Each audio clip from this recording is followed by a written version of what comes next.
So, a lot has happened in the last day or so in the Canadian Parliament and in Ottawa. Many of us have seen the tumultuous situation in the Liberal Party and the ongoing internal chaos of the Liberal caucus. This comes after the resignation of Chrystia Freeland from Justin Trudeau's cabinet, which now marks a significant turning point in Canadian politics. After weeks of tensions and leaks, many expected her to be dismissed after the release of the fall economic statement. However, her decision to step down on her own terms, resigning from the positions of Deputy Prime Minister, Finance Minister, and Cabinet, sends a clear message of defiance against Trudeau's leadership and his economic plan. This bold move creates uncertainty within the Liberal caucus and sets the stage for potentially large scale political instability.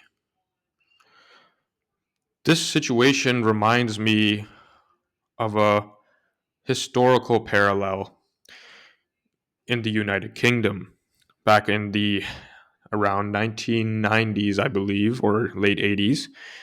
The then UK Prime Minister, Margaret Thatcher, had a similar downfall when her deputy prime minister released a scathing report on her behavior and her conduct in government. And that led to her eventual resignation and downfall and ending her 10-year plus tenure as prime minister.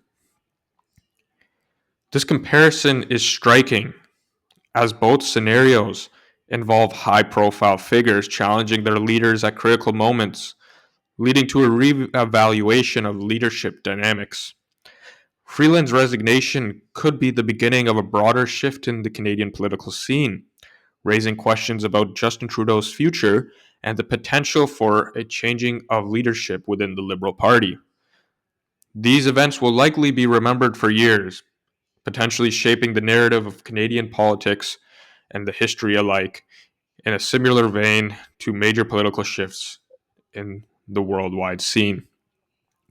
Whether this marks the end of Trudeau's leadership or sets the stage for a renewed power struggle remains to be seen, but it seems to be that Trudeau's time is coming to an end.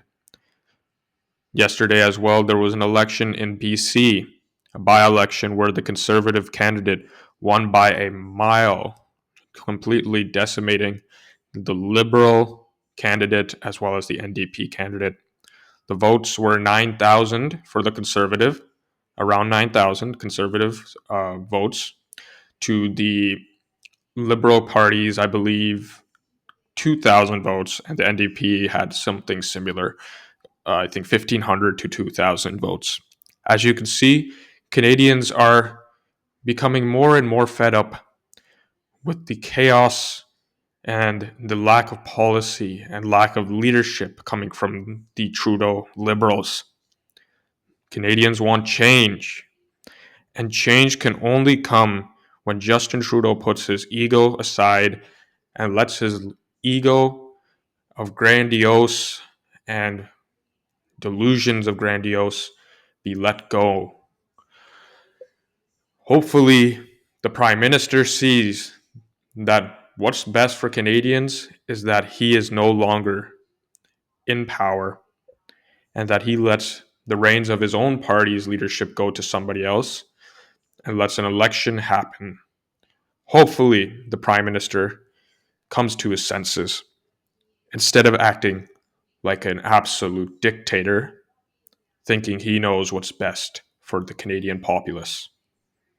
Thank you for watching this episode of the Dominion Herald, and I hope that we will get a good result out of this situation in Ottawa.